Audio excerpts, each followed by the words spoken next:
Muy buenos días, qué gusto que nos acompañe en una nueva edición de República. Les saluda Carlos Monterrosa, es un agrado que me acompañe por la mañana de este lunes 31 de diciembre del año 2018. Vamos a cerrar el año con un tema muy importante sobre la lectura, el balance que se tiene de la situación de la niñez y adolescencia en el transcurso de este año. Es importante conocer la perspectiva desde distintas organizaciones, cuáles son los principales elementos o políticas públicas en favor de la niñez y adolescencia, cuáles son algunos de los retos, qué derechos se están promoviendo, pero también qué derechos se están vulnerando. Y es un gusto para mí recibir a Georgina Villalta, gerente general de la Red para la Infancia y la Adolescencia.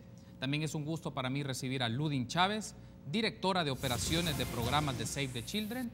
Y también está conmigo Yesenia Segovia, asesora nacional de género y protección de la niñez de Plan El Salvador. Buenos días, bienvenidas a República. Qué gusto que estén conmigo. Georgina, Yesenia, bienvenidas. Gracias. Gracias por tomar la invitación, Ludin.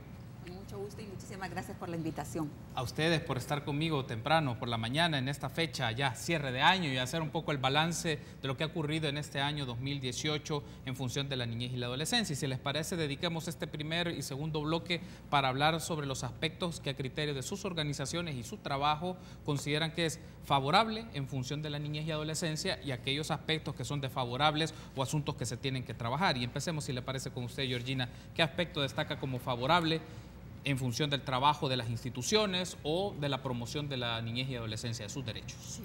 Bueno, muy buenos días a las colegas Yesenia y Ludin.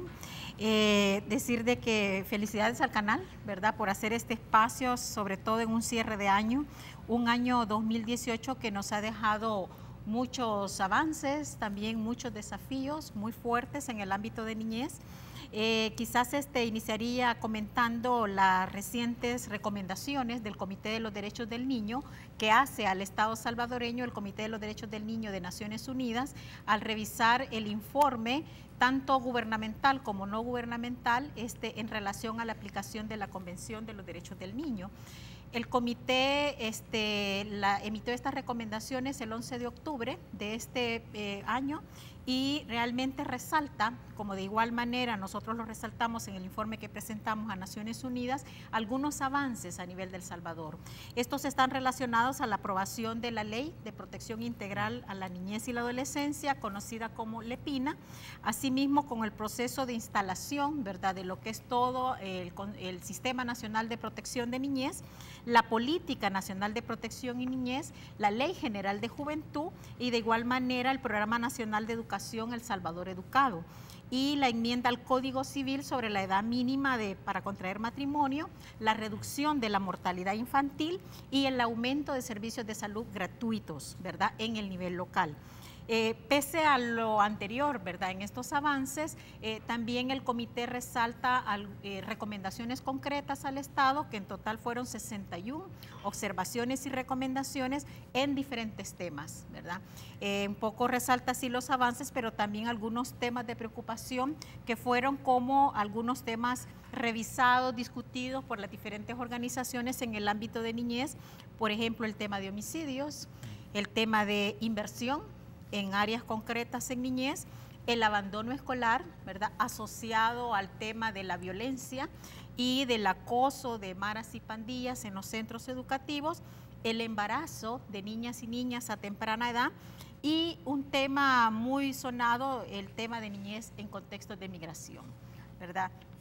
De igual manera aborda algunos temas relacionados al aborto, ¿verdad?, y hace recomendaciones expresas, pero sí reiterar de que hay un reconocimiento explícito al Estado salvadoreño de estos avances, pero también marca desafíos fuertes, ¿verdad? Ok, en esta primera entonces introducción que nos menciona es significativo, Georgina, entonces considerar aspectos de estas recomendaciones del Comité de Derechos de la Niñez y Adolescencia de los niños, sobre todo mencionaba abandono escolar, embarazo de niñas, el tema del aborto, niñez migrante, mortalidad infantil. Vamos a hablar algunos de esos temas en el transcurso del programa, pero nos sirve como un preámbulo para ampliar la discusión. Me gustaría entonces escucharle, Yesenia, desde Plan El Salvador, cuáles aspectos destacan como favorables y aquellos que son desfavorables en el transcurso de este año. Sí, bueno, gracias también por la invitación. Qué bueno que al cierre de año se propicie este espacio para reflexionar junto con la población los avances y retos que se tienen. La niñez y la adolescencia no puede ser un tema coyuntural, de hecho no es un tema, sino es población que debe ser colocada como una de las prioridades en la agenda política también, en contextos electorales, preelectorales como en el que estamos, tiene que estar colocada, y creo que esa es una de las, digamos, de las demandas tanto de la niñez y de la adolescencia como de las mismas instituciones. Como plan internacional reconocemos los avances que hay en el país.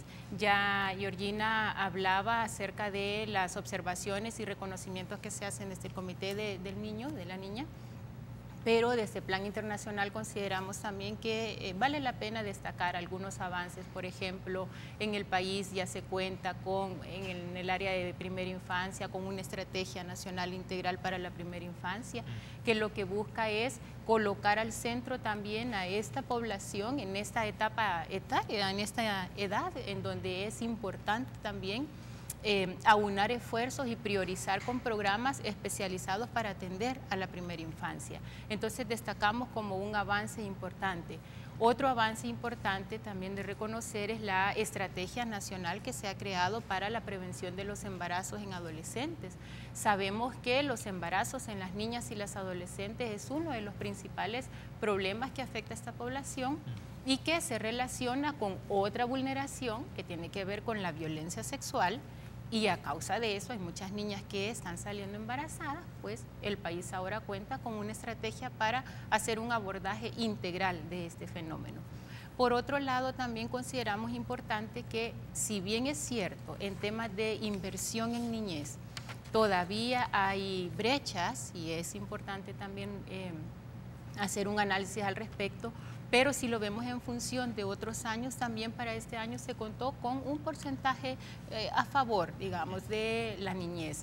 Para este año, 2018, en el presupuesto nacional se otorgó, se destinó un aproximado de 1.600.000 y algo de dólares precisamente para trabajar en niñez y adolescencia. Entonces, si bien es cierto, no es suficiente, pero si consideramos la situación también económica en general de nuestro país, lo vemos como algo positivo.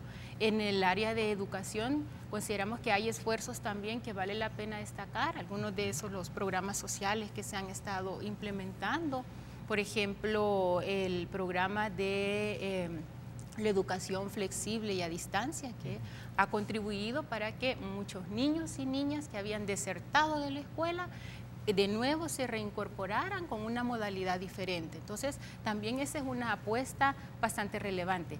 En el tema también relacionado con justicia, destacamos la creación y la instalación de los juzgados especializados para atender a las mujeres y a las niñas víctimas de violencia de género. Lo vamos a reflexionar después, pero las niñas, las adolescentes y las mujeres están en alto riesgo ante las situaciones de violencia sexual, violencia física. Entonces se crean estas instancias para dar respuesta y atender de una forma más integral a las víctimas. Muy bien, debo de hacer una pausa, pero al regresar me gustaría escucharle, Ludin, sobre este balance. ¿Qué aspectos destacaría, si coincide con lo que nos han mencionado Georgina y Yesenia, o qué otros elementos incorporaría, aspectos favorables o aspectos desfavorables? Y también me gustaría que involucremos en esta discusión cómo ven ustedes el rol de las instituciones del Estado en favor de la niñez y adolescencia. Hay un ente rector, pero ese ente rector trabaja con diversas organizaciones. Me gustaría hacer un balance sobre ello. Volvemos en minutos.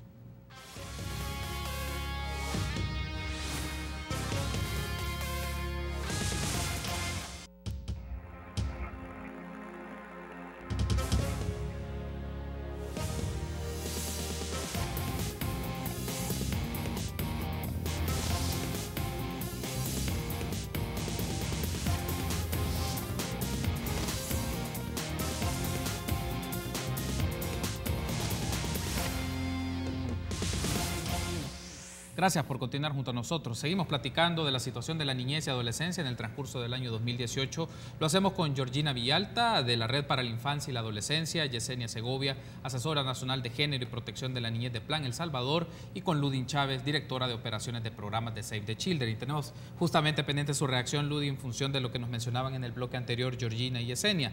Desde Save the Children, ¿cuáles elementos destacan como favorables en el 2018 en favor de la niñez y adolescencia, y aquellos en donde se debe de trabajar o son asuntos en donde se ha dado algún tipo de retroceso, si se puede mencionar de esta manera? Bueno, buenos días. Yo también quiero saludarle, agradecerle por incorporar este tema que tiene relación con los derechos de la niñez, y un saludo también a mis compañeras que están en el set este día. Mencionar que El Salvador tiene 6.581.860 personas según la encuesta de hogares de propósitos múltiples. De este total de la población, el 31.6% de la población está constituida por niñas, niños y adolescentes, lo que representa 2.080.000 niñas, niños y adolescentes. Es a este segmento de la población al cual nos vamos a estar refiriendo en toda la conversación que tenemos este día. También, para ubicar un poco en contexto, mencionar que desde que El Salvador en el año de 1989 y 1990 firmó y ratificó la Convención de los Derechos del Niño, asumió una serie de compromisos y responsabilidades, entre los cuales estaba la instalación o la elaboración y aprobación de la Ley de Protección Integral de la Niñez y Adolescencia, la cual se concretizó en el año 2009. A raíz de la ley también fue instalado el Sistema Nacional de Protección de Niñez y Adolescencia, siendo su ente rector el CONNA, y que tenemos que saludar, y es uno de los reconocimientos que Save the Children hace, es la instalación de 16 juntas de protección de niñez y adolescencia en los 14 departamentos del país. Es decir, que en el departamento de San Salvador funcionan 3 juntas departamentales de protección, y hay hasta la fecha 115 comités locales de derecho, que es una forma de acercar la política nacional de protección de niñez y adolescencia hasta el ámbito local y comunitario. Estamos como Save the Children coincidiendo con todas las cifras y el balance que se hace acerca del cumplimiento de derechos del Estado salvadoreño hacia la población de niñez y adolescencia. Y en términos particulares, también quisiéramos mencionar los avances que han habido, sobre todo en este año de 2018, relacionados al ámbito legislativo, que tiene que ver con toda la participación de las instituciones del Estado, pero también con las organizaciones de la sociedad civil. Un esfuerzo muy importante que viene desde el año pasado es justamente la aprobación de la reforma para definir la edad en que las niñas pueden contraer matrimonio. Pero aquí, sumado a este gran logro, también hay que mencionar el tema de los acompañamientos a temprana edad, o de los acompañamientos forzosos en la mayoría de los casos. Entonces sí hay un avance importante en la promulgación de la ley, pero también hay un desafío en cómo hacer accesible a que las niñas en su ámbito comunitario, en su ámbito de vecindario y demás, puedan prevenir el acompañamiento, en razón de que una niña que se acompaña o está en matrimonio desde tempranas edades tiene una serie de vulneraciones a las cuales se ve sometida en razón del acompañamiento. Por ejemplo, el deterioro de la niñez, el deterioro de su salud, pero también el hecho de hacer casi imposible el retorno a la escuela o a su proceso educativo, a mayores oportunidades de empleo y demás. Entonces, este es un avance importante, pero también quería mencionar que El Salvador ha hecho esfuerzos significativos al grado que ha logrado reducir los índices de mortalidad materna, que también están relacionados con adolescentes que tienen un embarazo a temprana edad, pero también el índice de mortalidad infantil y el índice de mortalidad de los niños menores de 5 años. Esto es un esfuerzo significativo en el cual El Salvador sobresale en relación a los otros países de la región. También algo muy importante es que se ha reducido el índice o la tasa de niños y niñas que tienen bajo peso al nacer. Esto no solamente es una cifra, sino que es un indicador muy importante, porque marca que desde que el niño nace, cuando tiene bajo peso al nacer, viene con un futuro sombrío. O sea, tiene mayores dificultades para vivir y para desarrollarse con éxito. Entonces, queremos saludar también el hecho de que el bajo peso al nacer es uno de los indicadores que El Salvador ha hecho esfuerzos significativos al grado que ha reducido este indicador. También otro de los indicadores importantes que nosotros tenemos que reconocer los avances, y en los cuales además hemos sido partícipes, es la reducción de los índices de desnutrición crónica. Entonces, desde el año 2007, cada periodo en los cuales se establecía las encuestas nacionales de salud familiar o las diferentes encuestas que se hacen al interior del Ministerio de Salud, se ha identificado que hay una disminución del índice de desnutrición crónica, que también representa un hecho importante para que el niño y la niña pueda desempeñarse con éxito en su vida en general y en el ambiente educativo también. No obstante, con este indicador de disminución de la desnutrición crónica, también tengo que mencionar que ha habido un retroceso o un peligro inminente para la niñez al grado de que se han aumentado los índices de sobrepeso y de obesidad. Esto es un problema realmente grave de salud pública, al grado que la Organización Mundial de la Salud ha catalogado los indicadores de sobrepeso y obesidad como una epidemia, en el sentido de que si nosotros tomamos una visión general de la nutrición, podríamos estar hablando de la malnutrición cuando nos referimos tanto a la desnutrición como al sobrepeso o la obesidad. No significa solamente que destaquemos muy bien que han habido avances significativos y muy importantes en la disminución de la desnutrición, pero tenemos que reconocer y hacer esfuerzos y las políticas, leyes, guías alimentarias y demás, y sobre todo las intervenciones en el nivel de la escuela y la comunidad para reducir los índices de sobrepeso y de obesidad. Okay. Ahora quiero aprovechar, ya que nos ha planteado un poco esta idea, Ludin, de aspectos favorables y desfavorables, y este último lo vamos a ver un poquito más adelante con el tema de salud, las condiciones de salud que se ha estado trabajando para erradicar la desnutrición, pero también se tiene una expresión en indicadores en sobrepeso y obesidad, que es un trabajo del Ministerio de Salud y el Ministerio de Educación. Pero planteo un aspecto, es la relación que se tiene en las diversas organizaciones en las cuales ustedes representan con el CONNA. Por ejemplo, el CONNA siempre presenta su memoria de labores, y la memoria de labores junio 2017, mayo 2018, mencionan que en la serie de indicadores que ellos están observando en materia de salud, de seguridad, de educación, pueden decir en términos generales que se evidencian esfuerzos del Estado como un garante de los derechos humanos de la niñez y adolescencia. ¿Ustedes comparten esa lógica y esa afirmación que presenta el CONNA sobre en el Estado y en el balance que hemos hecho en el primer bloque, Georgina? Bueno, en el término de lo que son indicadores, siempre es importante hacer una transversalización de indicadores oficiales con indicadores a veces que se pueden constituir de formación testimonial, ¿verdad? De cómo usted echa una mirada al contexto y la realidad concreta. Entonces, en este sentido, el comité también externa, bueno, su reconocimiento por los avances ya señalados, pero al mismo tiempo preocupación por algunos indicadores que también fueron identificados en el informe oficial y también en otras organizaciones que presentaron informes, como la Red para la Infancia, aglutinada en organizaciones de sociedad civil. También la misma UNICEF presentó su informe, y la UNESCO, ¿verdad? Y otras organizaciones internacionales en el ámbito de El Salvador. En este sentido, por ejemplo, hay una preocupación externa del comité en relación a los homicidios, ¿verdad? De niñas, niños y adolescentes, y en el marco de esta cifra del 2010 al 2017 señalaba 4.094 homicidios de niñas y niñas entre 12 y 18 años. Este es solo un indicador que nos precisa, obviamente, cómo hay que darle una mirada en términos de redoblar esos esfuerzos y cómo mantenemos sostenidos, ¿verdad?, esos avances en los homicidios. En el tema de inversión, que está relacionado al tema de salud, en áreas tan cruciales como el área de salud y educación, también se advierte el bajo presupuesto, ¿verdad?, que hay en salud, que no logra pasar del 2.5% del Producto Interno Bruto en el componente de salud y el 3.2% en el componente de educación.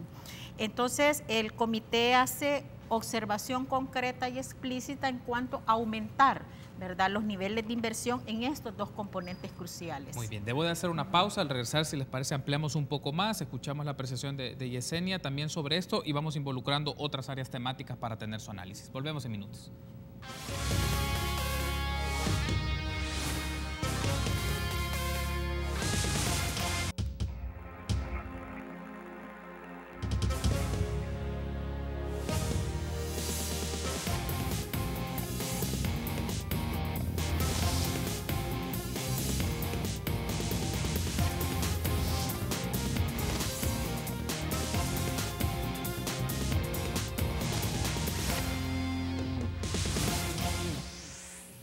Gracias por continuar junto a nosotros en República. Seguimos platicando un poco sobre la situación de la niñez y adolescencia en el transcurso del año 2018. Teníamos pendiente un poco, Georgina nos estaba dando una lectura de algunos indicadores para hacer la mención, luego escucho a Yesenia sobre esto. Usted mencionaba una frase interesante, el tipo de indicador que se formula, es decir, son un parámetro para medir el desenvolvimiento de programas, de planes y proyectos de política pública. Entonces, ¿por qué es relevante tener indicadores que nos aproximen o nos den una cercanía más precisa de los problemas o de los fenómenos de la niñez y adolescencia? Bueno, efectivamente los indicadores nos sirven primero para hacer una lectura, ¿verdad?, de las condiciones de la niñez y la adolescencia, pero al mismo tiempo para orientar acciones en el marco de políticas públicas, y por eso insistía en cómo estos indicadores nos llaman a redoblar esos esfuerzos para mantener sostenida, ¿verdad?, esos avances y no se vengan hacia abajo. También es importante señalar el tema, hablábamos de la educación, ¿verdad?, el bajo nivel de inversión en educación del 3.2%, pero también esto tiene una fuerte asociación con el tema de la violencia y la delincuencia en El Salvador, y esto obligó, al menos hasta junio del 2016, se reportaban 23,000 estudiantes que abandonaron la escuela, ¿verdad? Esto por acciones asociadas a amenazas, ¿verdad?, hacia los profesores, de las maras y pandillas. Entonces esto realmente es importante hacerle una mirada en el marco porque afecta constantemente el desarrollo integral de los niños, niñas y adolescentes. Okay, en el caso de la lectura que tiene Plan El Salvador, Yesenia, ¿cuál es este elemento o lo relevante que significa ver los indicadores y el seguimiento o la consonancia con los programas o los proyectos que implementa el gobierno, pero también en trabajo y en apoyo con diversas organizaciones? Sí, bueno, por una parte es importante, por supuesto, contar con indicadores y con datos oficiales también, porque permite tener una comparación, permite tener una lectura a lo interno, pero también permite tener una comparación, los indicadores oficiales, con las realidades de otros países, y nos permite entonces ampliar la mirada y analizar cómo estamos en relación a otros países, cómo va avanzando, por ejemplo, el sistema de protección integral de niñez y adolescencia frente o en relación a otros sistemas de otros países. Eso por un lado. Pero por otro lado, de este plan internacional también se considera que es necesario generar otro tipo, no solo de indicadores más cualitativos que complementen la información oficial, sino también generar conocimiento que permita hacer otras lecturas también, que nos permita llegar a lo que está ocurriendo, a lo que está a la base de todos los fenómenos y problemas sociales que está enfrentando la niñez y la adolescencia. Por ejemplo, Plan recientemente presentó el Estudio Nacional sobre Matrimonios y Uniones Forzadas, que afecta sobre todo a las niñas y a las adolescentes en este país. Este es un estudio sobre todo de carácter cualitativo porque nos permitió conocer desde la voz de las niñas y las adolescentes que están acompañadas con hombres adultos cómo ha sido la vivencia que ellas han enfrentado en esa unión forzada. Pero también nos ha permitido conocer desde la voz de hombres adultos, por ejemplo, cómo ellos perciben desde todo el bagaje cultural que tienen en una cultura, valga la redundancia, machista y patriarcal, cómo ellos conciben esas relaciones, qué significa para ellos estar en una vinculación con una niña de 13 años, por ejemplo, y un hombre de 40 años. Entonces, generar evidencia, generar estos estudios también permite que tanto las instancias oficiales como los organismos no gubernamentales y organismos internacionales podamos tener otra lectura de estos fenómenos y a la vez hacer propuestas también con base a evidencia. Yo quiero referirme a uno de los temas que sigue siendo un reto en el país y tiene que ver con toda la protección de la niñez, cómo muchos de los derechos relacionados con la protección integral de niñas y niños se ven vulnerados no solo por la situación de violencia social en general, sino también por las mismas realidades que se viven a lo interno de las familias y de las comunidades. Por ejemplo, este año, si hablamos en relación a la violencia sexual, los datos nos indican que este año la cantidad, sobre todo de niñas que han sido víctimas de violencia sexual, es alta. Estamos hablando de más de 2.800 casos de violencia sexual. Decía, muchos de estos casos son contra niñas y niños, principalmente contra las niñas, precisamente por esas realidades de género que se viven en las comunidades, en las familias, en donde a las niñas, a las adolescentes no se les valora como seres humanas, sino en muchos de los casos se les cosifica, se les reduce e incluso se les ve hasta como de utilización sexual, como un objeto sexual. Eso para Plan es alarmante. Si hablamos también, por ejemplo, de los feminicidios, todos y todas sabemos, el feminicidio es la máxima expresión de violencia contra una niña y una mujer. En este caso, en el país, estamos hablando de más de 340 casos de feminicidios, pero de esto lo preocupante es que alrededor de 36 a 40 casos fueron feminicidios directamente contra niñas que no pasan de los 18 años. ¿Qué significa esto? Que nuestras niñas, niños, pero en este caso particular las niñas, están en una situación de alta vulnerabilidad ante la violencia que se vive en el país.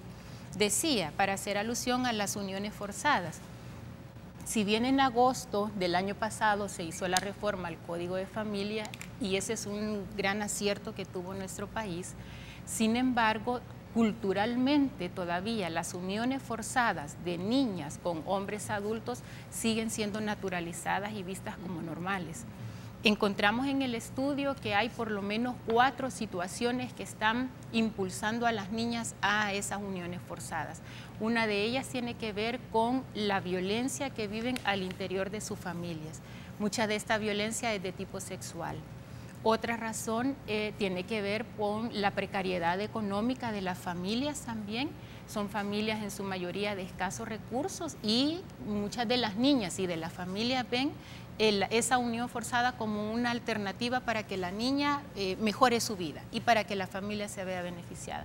Encontramos también otra tercera razón, precisamente esos estereotipos que están allí anidados en las comunidades, que están reforzando roles tradicionales de género, en donde a las niñas se les ve como amas de casa, la futura madre, la futura esposa, entonces se les valora en función de eso. Y una cuarta razón, y con esto cierro, es algunas niñas salen embarazadas, pero no es la razón principal. Entonces, esto nos dice que si no atendemos estos 4 factores mínimamente, entonces las niñas van a seguir en esa situación de violencia y de poder frente a las uniones forzadas. Debo de hacer la pausa, pero ya que ponen sobre la mesa estos temas de la unión forzada, los matrimonios, la violencia sexual y también el tema de violencia, quiero incorporar el tema de las caravanas, por ejemplo, y me gustaría que lo analicemos, porque la relevancia de tener un set de indicadores más cuantitativos, pero otros que provienen de experiencias y conocimientos directamente de la población que es afectada o puede ser beneficiaria de las políticas públicas. Me gustaría tener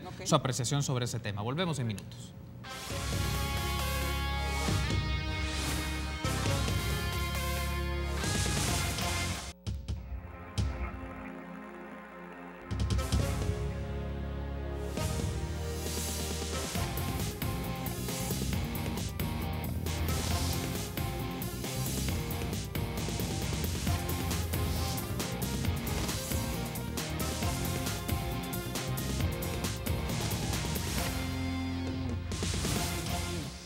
Gracias por continuar junto a nosotros en República. Seguimos platicando de la situación de la niñez y adolescencia. Y ahora, si les parece, Ludin, hablemos un poco.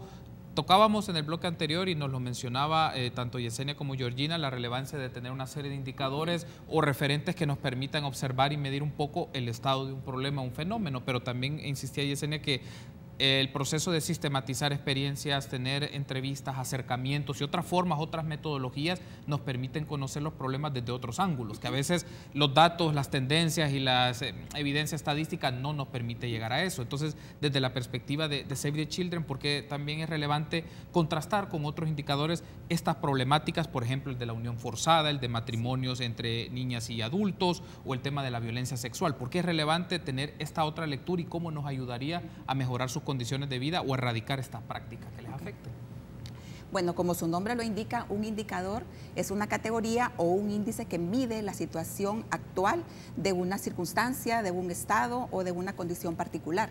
En ese sentido, Save the Children, a partir de hace un par de años, está realizando un índice a nivel mundial en el que cataloga a cada uno de los países en relación a sus sistemas nacionales de protección y a los indicadores precisamente relacionados con la niñez y su acceso a ser sujeto de derechos.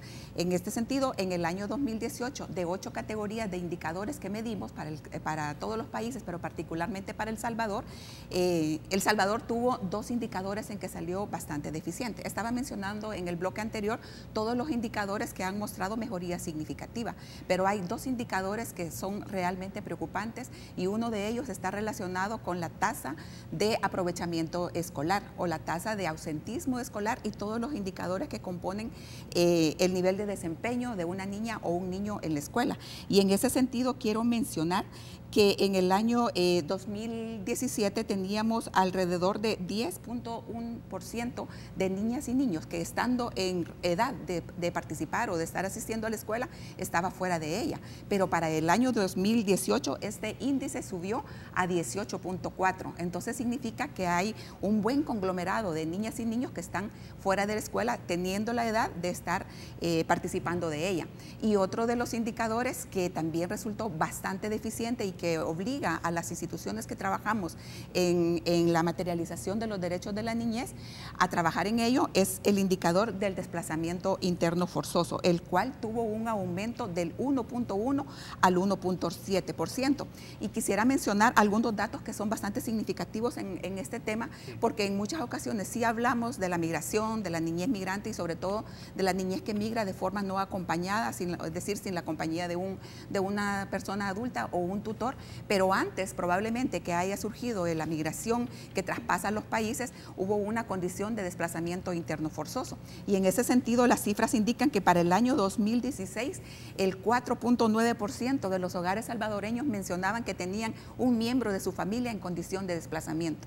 Pero este indicador para el año 2017 aumentó a 5.1% de los hogares salvadoreños con una persona en situación de desplazamiento interno forzoso. Esto quiere decir que tuvo que huir, que tuvo que dejar todo su arraigo en la comunidad, en la familia y demás, y trasladarse hacia otra zona del país en razón de salvaguardar su vida y su integridad física.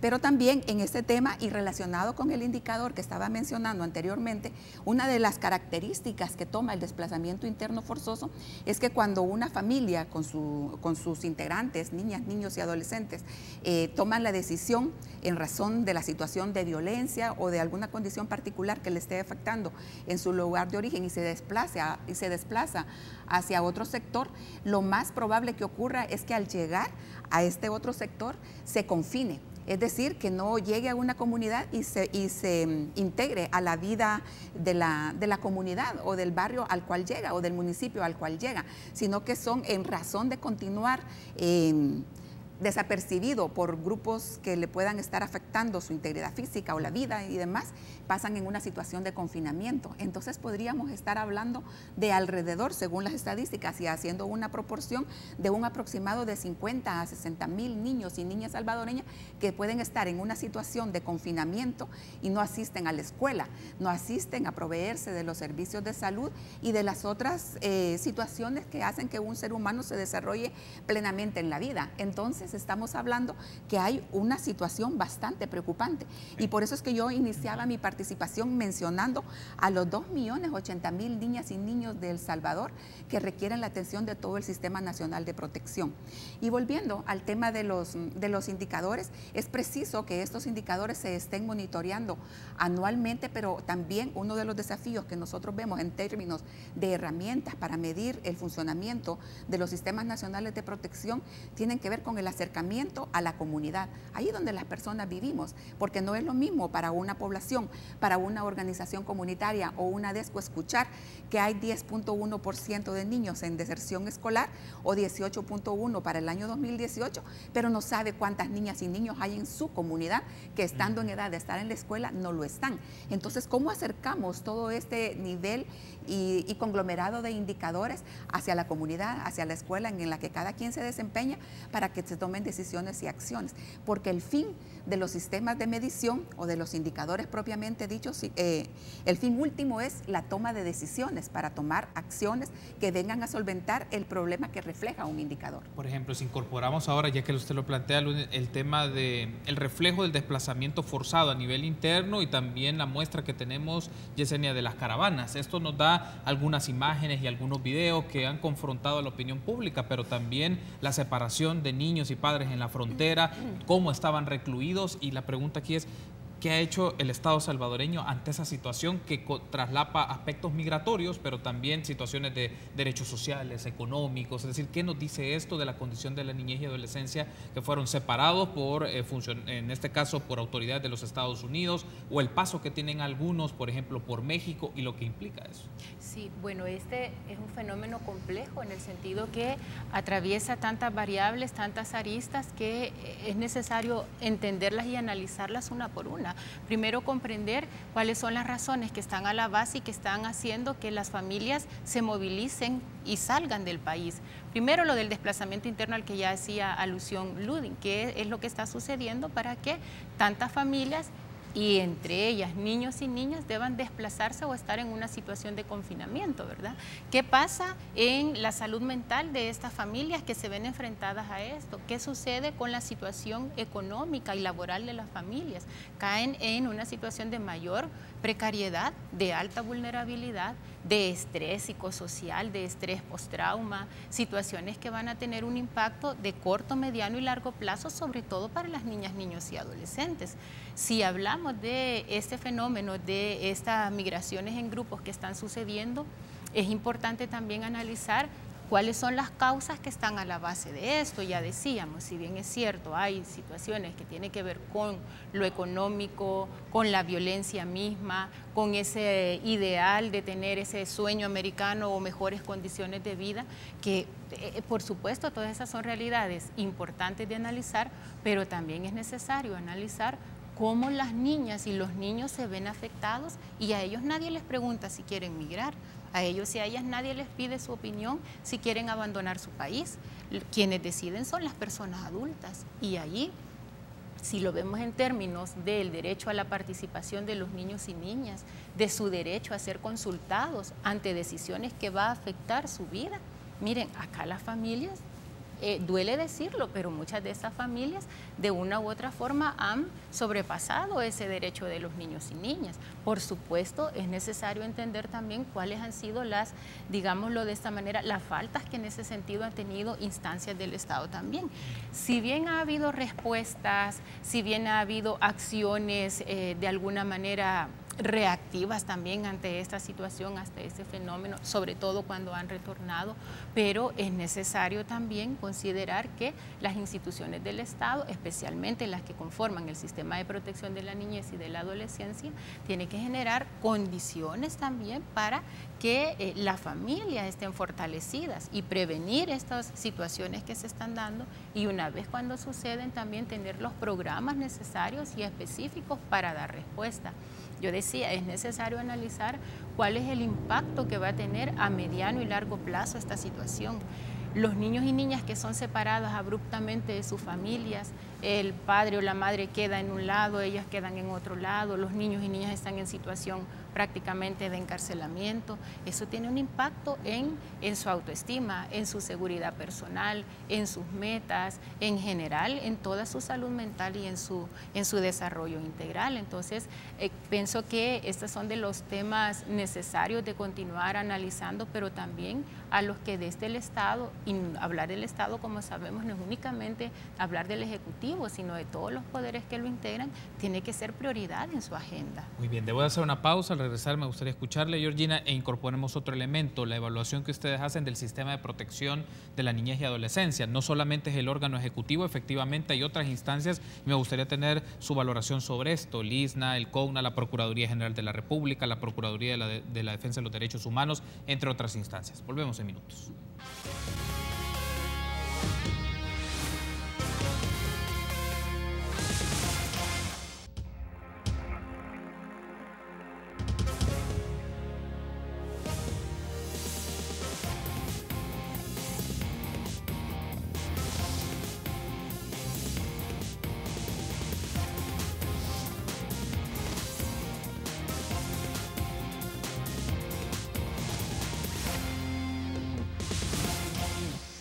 Seguimos platicando de la condición de la niñez y adolescencia en el transcurso del 2018. Teníamos pendiente escuchar a Georgina sobre el tema migratorio y el reflejo que tiene las caravanas migrantes, pero también lo que mencionaba Ludin del fenómeno del desplazamiento forzado, que hasta ha tenido sentencias de la máxima instancia constitucional del país y le obliga al Estado a tener medidas de política pública sobre esto. ¿Cuál es la lectura que se hace desde la Red para la Infancia y Adolescencia, este fenómeno de las caravanas, pero también del desplazamiento?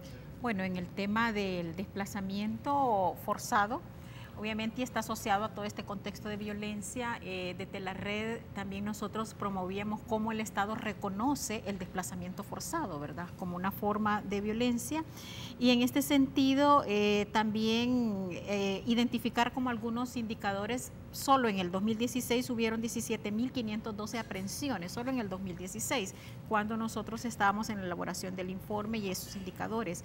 Pero sí es importante, con todos los aspectos que ya señalaban anteriormente, el impacto que esto tiene en el desarrollo de los niños y las niñas en el aspecto psicosocial, y este aspecto de confinamiento, ¿verdad?, que nos hablaba Ludin, realmente es impactante en el desarrollo de la niñez porque se asocian otras vulneraciones, ¿verdad?, como el abuso sexual, como el tema de la negligencia, que puede estar asociado al componente de salud, a la violación específica de la educación.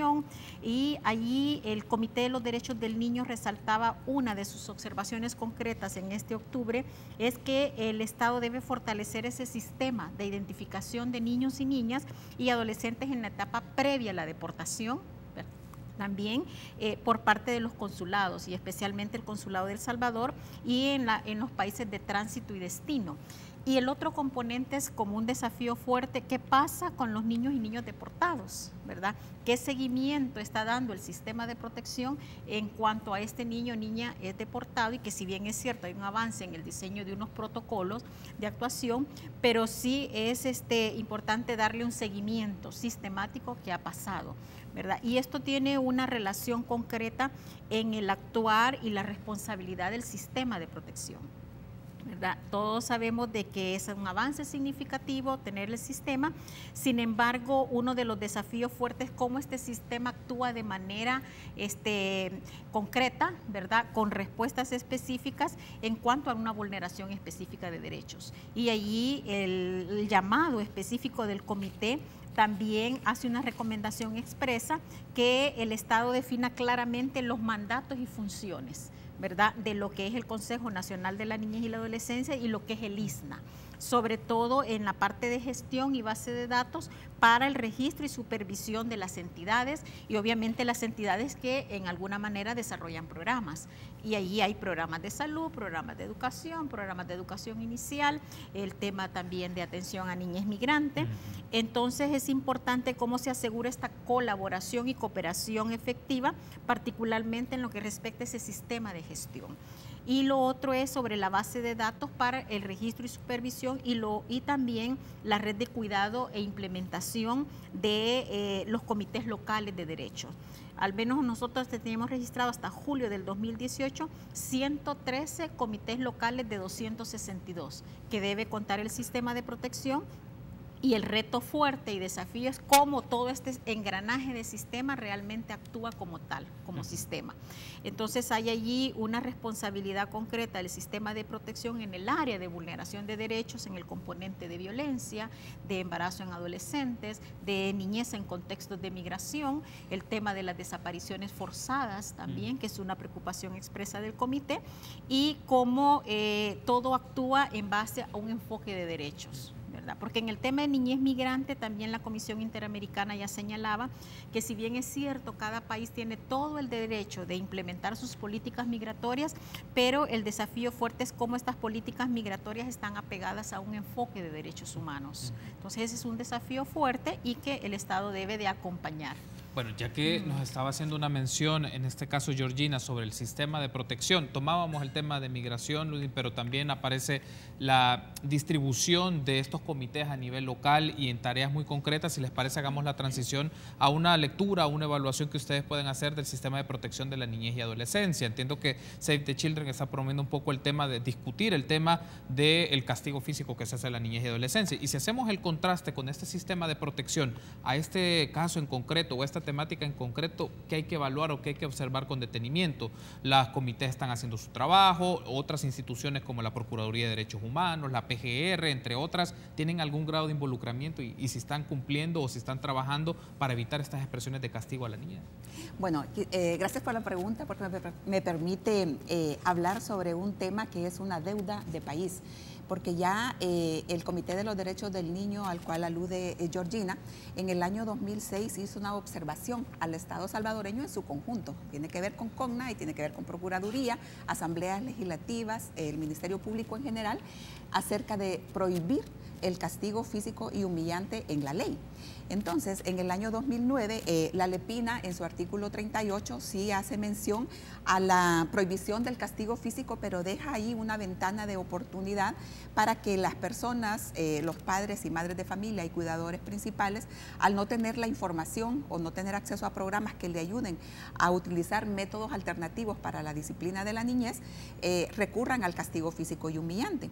Entonces, en el año 2014, el Comité de los Derechos del Niño vuelve a hacer énfasis en la observación que había hecho en el año 2006 y mandata al Estado salvadoreño para que prohíba el castigo físico sin dejar esta ventanita de oportunidad, que es cuando dice en su último inciso de que los padres y las madres pueden aplicar castigo moderado hacia la niñez. Entonces allí eso deja a la discrecionalidad de la población que entiende por moderado, lo que es moderado para usted y lo que es moderado para mí o para Yesenia y demás personas. Entonces, la recomendación es que se prohíba de forma expresa. Y en ese sentido, nosotros hemos estado trabajando con CONNA, ISNA, otras organizaciones de la sociedad civil como EDUCO, Aldeas Infantiles, Plan Internacional y otras, en el sentido de establecer una propuesta de reforma para el artículo 38.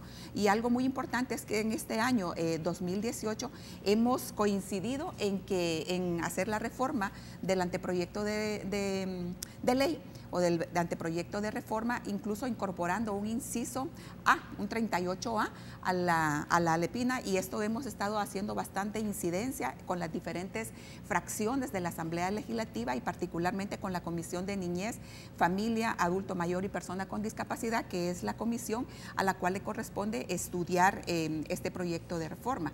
Y quiero mencionar que ha habido muy buena aceptación de las dos versiones del comité de la Comisión de Niñez, la que estaba anteriormente y esta actual, en el sentido que nos han escuchado. Nosotros les hemos accesado toda el instrumental científico, toda la información que alude a la necesidad, pero sobre todo, no solamente por cumplir una recomendación del comité, que es algo bastante importante, sino que es para utilizar medidas alternativas y un cambio de timón en la forma en cómo nosotros estamos educando a nuestras niñas y niños, porque quiero mencionar que una de las primeras expresiones de violencia a las cuales se enfrenta una niña o un niño, incluso desde el nacimiento, en su primer año de vida y a lo largo de su vida, es al castigo físico y humillante, que es denominada como una forma de violencia hacia la niñez.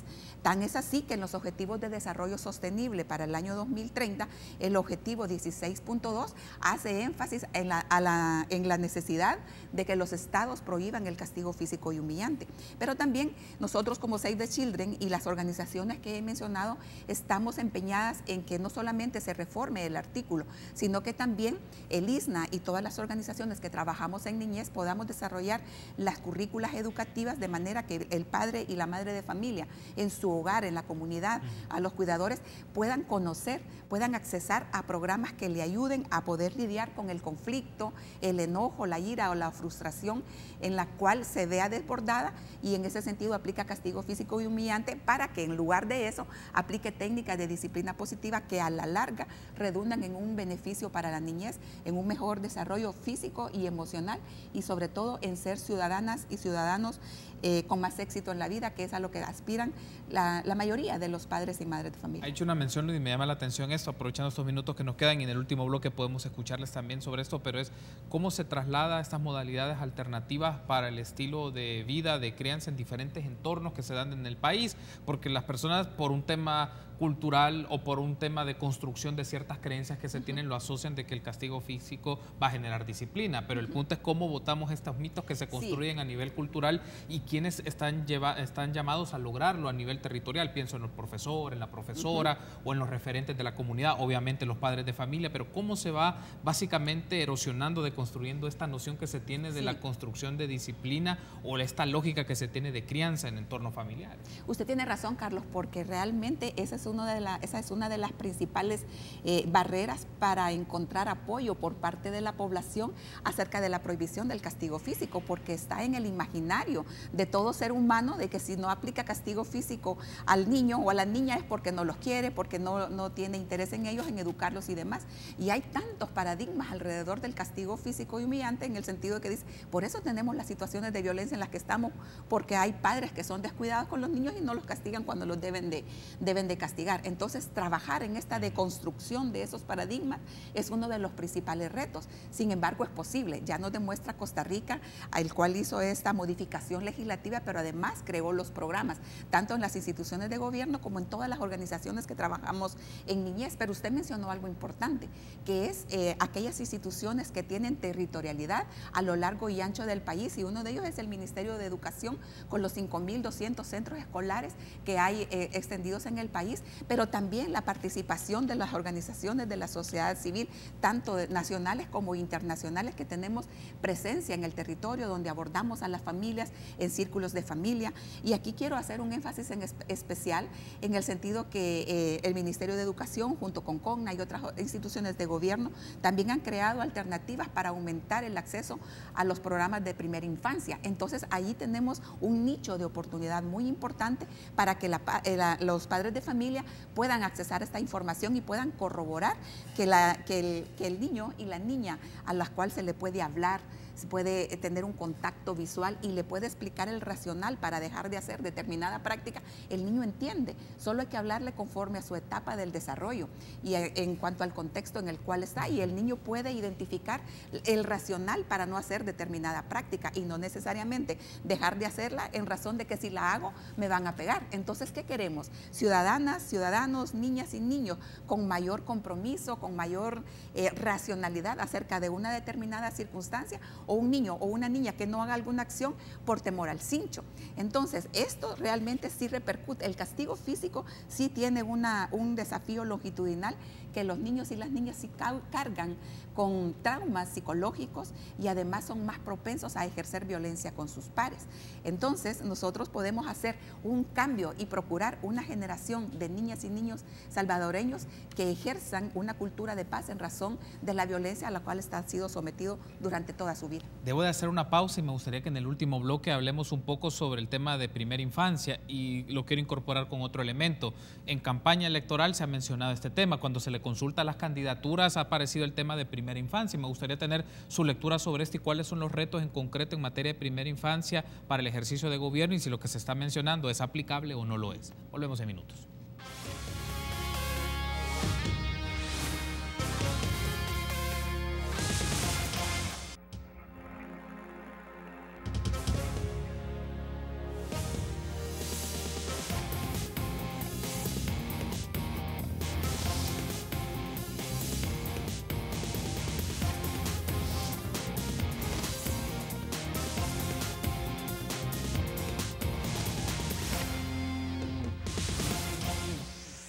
Último bloque de este panel muy interesante, que hemos hablado sobre la situación de la niñez y adolescencia en el transcurso del año 2018, diversos temas que hemos hablado junto a Ludin Chávez, Georgina Villalta y Yesenia Segovia. Ahora, en este último bloque quiero hacer un traslape de dos temas. Uno es el de primera infancia y el otro es las campañas electorales, porque en este proceso de campaña en función de las presidenciales de febrero del próximo año, uno de los asuntos que se ha insistido en este ámbito es fortalecer o promover medidas de política pública o programas de la primera infancia. Y me gustaría iniciar con esto, Yesenia. La lectura que se hace o que hacen ustedes desde Plan es: estas propuestas que se mencionan o estas ideas que se mencionan, ¿son factibles? O si hacemos el contraste con la práctica, ¿cuáles son los retos significativos que asumiría la persona en el ejercicio del gobierno desde junio del próximo año en materia de primera infancia? Sí, Muchos retos. Uno es apostarle a la inversión, aumento a la inversión en la primera infancia, porque la primera infancia es una etapa de vida clave, es justo en esa etapa en donde el cerebro está configurándose, en donde está desarrollando todas las conexiones neurocerebrales que le van a permitir a un niño o una niña desarrollarse de manera positiva e integral en sus primeros años, y esas sentan las bases para su desarrollo también posterior. Por lo tanto, ese es uno de los primeros retos. El segundo reto también es generar todo un diagnóstico nacional de cuál es el estatus actual de la población de la primera infancia y de su entorno inmediato, cuáles son las necesidades principales y los retos que en torno a estos niños y niñas están aconteciendo. Lo otro también es generar investigación científica. En eso en nuestro país todavía se queda rezagado porque no solo en términos de las instituciones, sino si lo trasladamos también a las comunidades, todavía carecemos de mucha información. ¿Qué sucede en esa etapa? ¿Por qué es tan importante apostarle y priorizar en todos los programas en esa etapa? Lo otro también es que, si bien es cierto, se está en un periodo preelectoral y de campaña política, pero como insistimos, los niños y niñas no pueden ser un tema coyuntural, no son un tema. Es población con derechos humanos a los cuales debe apostársele en todo el ciclo de vida y particularmente cuando se es niño, niña o adolescente. Rápidamente solo quiero hacer referencia a cuando se invierte también en las familias, se le fortalece a las familias, también eso contribuye a que los niños y niñas crezcan en esos entornos positivos. Plan Internacional está desarrollando un programa, es un modelo de familias protectoras. Con esto lo que estamos tratando es de contribuir y de fortalecer a las familias para que cambien los patrones culturales tradicionales de crianza y adopten prácticas positivas en donde ya no sea el maltrato físico, ni psicológico, ni mucho menos la violencia sexual lo que prevalezca, sino que se le apueste también a un trato con respeto, con amor, pero basado en límites también, y eso es importante, de construir en las familias todo ese imaginario que se tiene de la corrección que deben de tener los niños y niñas.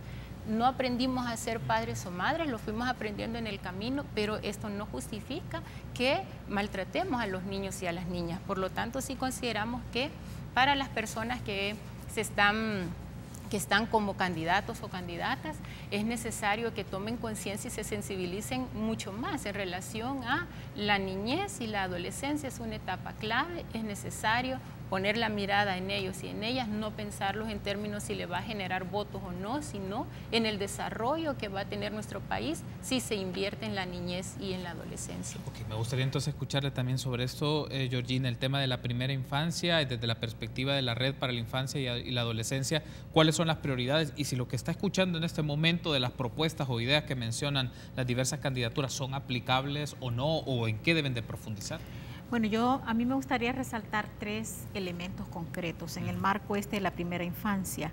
Primero, cómo vamos trabajando en cuanto a esos procesos de socialización con las niñas y los niños, en el sentido del enfoque de derecho que nosotros y nosotras demandamos en cuanto a no ver a las niñas y a los niños como objeto, sino como ese sujeto de derecho concretamente. Y esto implica también cómo poder tener la importancia de que ya se señalaba de que los niños y las niñas constituyen más de la mitad de la población. Entonces es un buen segmento de la población en el cual si ahorita no se atiende, sobre todo en estas edades iniciales donde todos ya sabemos que se van formando las particularidades de su personalidad, ¿verdad? En el ámbito cognitivo, en el ámbito emocional, cómo va a afrontar de manera asertiva o no en los procesos de socialización. Entonces es importante cómo poder invertir en ese segmento desde las edades iniciales para poder tener un buen retorno.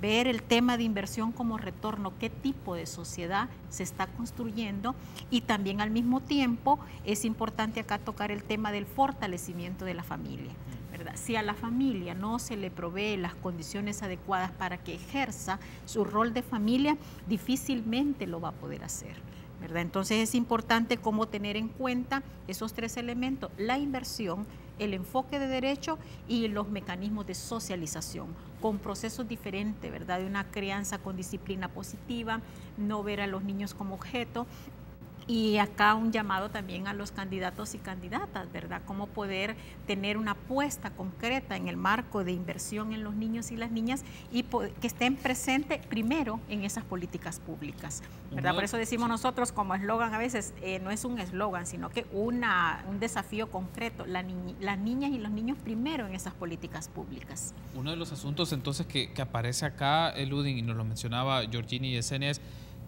no solo es la inversión, sino el enfoque con el cual se hace, porque se escucha o se puede interpretar que se hace para la inversión a la primera infancia para efectos de tener ciudadanos productivos, pero no se hace un análisis o una discusión si se está pensando en primera infancia, en niños y niñas como ciudadanos y ciudadanas, justamente, ciudadanos y ciudadanas en un tipo de sociedad que queremos transformar y mejorar. Entonces, ¿por qué es necesario ampliar y profundizar estos temas y no quedarnos solo con la idea de inversión para un tema productivo, un tema eminentemente económico que a veces permea el ambiente cuando se habla de esto, sobre todo en este contexto de campaña?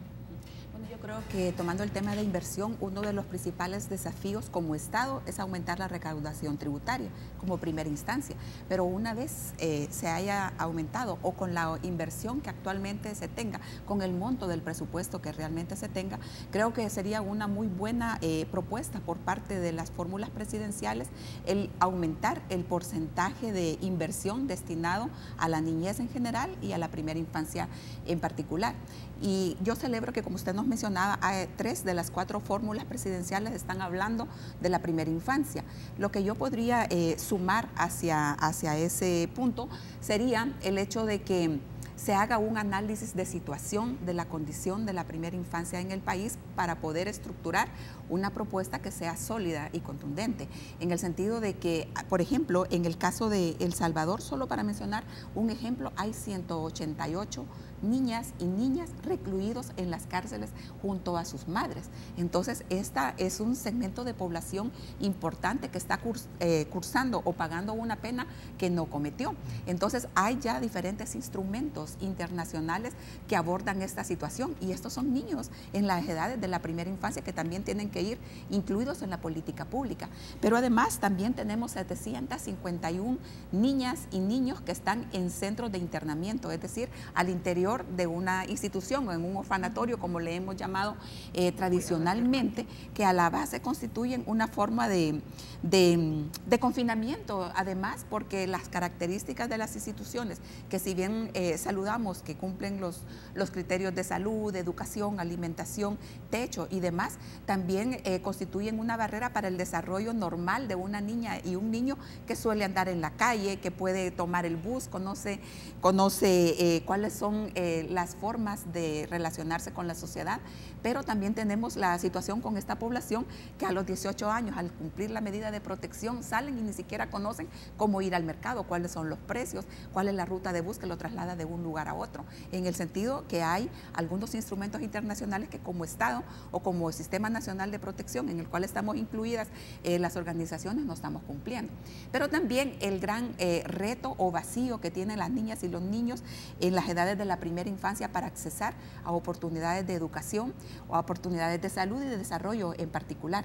Si bien todo lo que menciona Yesenia, que es en esta primera infancia cuando se están construyendo todas estas interconexiones cerebrales que marcan las bases del desarrollo y de la personalidad, y en ese segmento de la población no estamos realizando ni la política pública, que si bien ya este año se construyó la Estrategia Nacional para la Atención a la Primera Infancia, creo que hace falta materializarla, construirla en planes de acción operativos y que también tengan la inversión adecuada. Entonces, nosotros saludamos que sí esté hablándose de primera infancia por parte de las fórmulas presidenciales, pero creo que hace falta convertir esta declaración en una propuesta que tenga sus diferentes estrategias, intervenciones clave, los recursos humanos y toda la organización estructural de las instituciones que demandan para hacerla efectiva. Bien, quiero darle las gracias por haberme acompañado y ofrecernos esta lectura, este panorama de la situación de la niñez y adolescencia, desearles un buen año 2019, muchos éxitos en sus actividades y para sus organizaciones, y espero que en el 2019 nos veamos con más frecuencia para poner estos temas en la agenda pública. Muchas gracias, Ludy, por habernos acompañado. Un gusto, Yesenia, un gusto, Georgina. Gracias, Carlos. Bueno, hago entrega oficial. Muy amable, muchas gracias. El informe de situación. Gracias. Desde la red. Muy amable. Quiero agradecerles a ustedes por habernos acompañado y a ustedes, amigos, ha sido un gusto que nos haya acompañado en este espacio de República en el transcurso del año 2018. Les deseamos todo lo mejor, un feliz año 2019. Nos encontramos mañana, 6:30.